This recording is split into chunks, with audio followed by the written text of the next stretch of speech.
Dictation will start in 5 seconds. Start. Export competitiveness, however, is only a function of the competitiveness of the entire economy.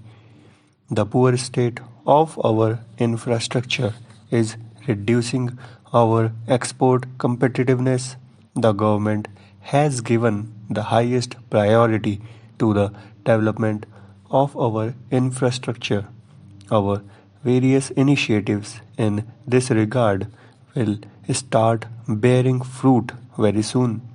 We have taken decisive action to speed up clearances for power projects and to expand and upgrade our airports and ports. The Task Force on Infrastructure has formulated an ambitious national highway development project, which I inaugurated in Bangalore earlier this month.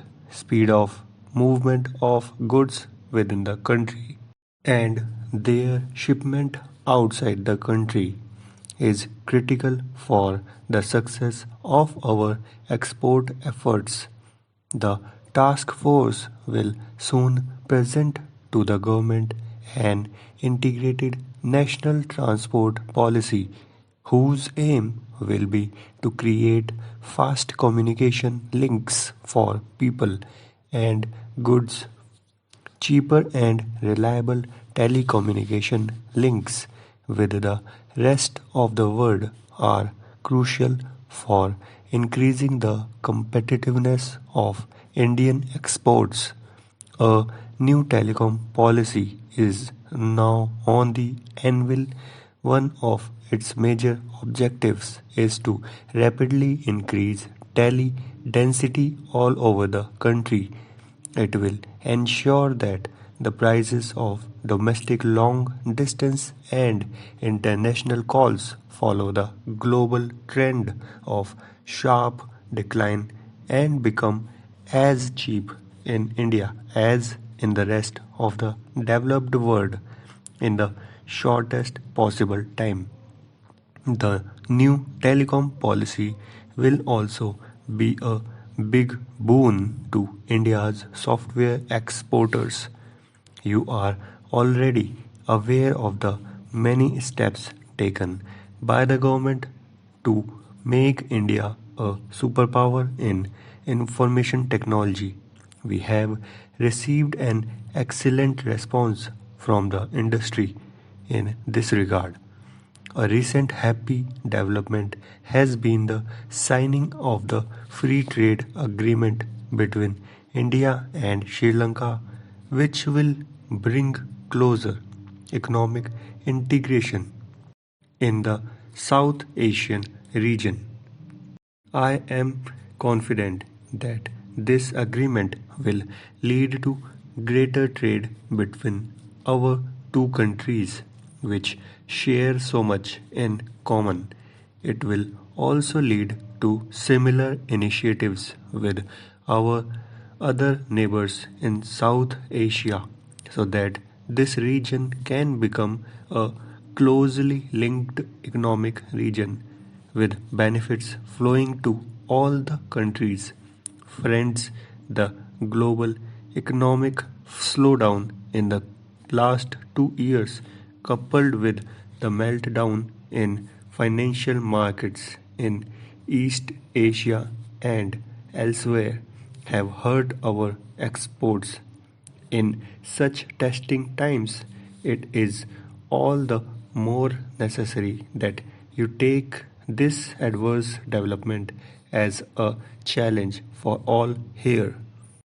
I am happy to be with you this morning to participate in the Indian Tourism Day celebration.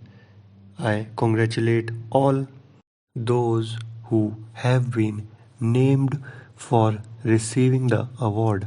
I call upon others to emulate the examples set by the award winners. redouble your efforts with a healthy competitive spirit and work hard to achieve excellence in attracting more tourists, both domestic and foreign. We all know that tourism generates many more jobs for relatively less investment. It is capable of creating large scale employment opportunities, particularly in rural and backward areas where there are many attractive sites for tourists. It is potentially the biggest generator of foreign exchange. It is a non polluting industry. While foreign tourists generate goodwill for India around the world, domestic tourism is a powerful contributor to the cause of national integration. The government has therefore accorded high priority for the development of this sector through appropriate policies and programs. Tourism has often been misunderstood as an elitist activity without realizing its economic, social, and civilization significance. Travel from one place to another for the purposes of pilgrimage, pleasure, experience, education, and business is not the exclusive privilege of any class of society but a universal phenomena. Tourism brings together people of different cultures and regions and fosters better mutual understanding. For doing this effectively and durably, it demands conditions of peace. It is therefore rightly said that tourism is the greatest peace movement in the world. Therefore, I commend all of you working to promote tourism in India for also promoting the larger goal of peace and harmony around the world. Friends, on a day like this, it is natural for us to celebrate what India has achieved in the field of tourism, but it is equally necessary to focus our attention on the gap between our achievement and our own targets, and also the gap between the progress of tourism in India and that in other countries of Asia and the world. If there is any destination in the world which offers the widest choice of tourists, it is India. Nature tourism, culture tourism, exotic tourism, adventure tourism, and spiritual tourism. We have everything in India to cater to the diverse preferences of domestic and international tourists.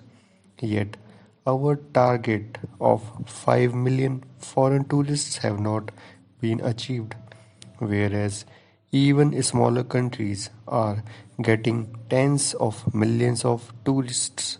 Why is this happening? I readily acknowledge that, as in the case of other industries, inadequate infrastructure is a major constraint in the development of tourism. The infrastructure for tourism includes not only hotels, restaurants, and other site facility, but also basic amenities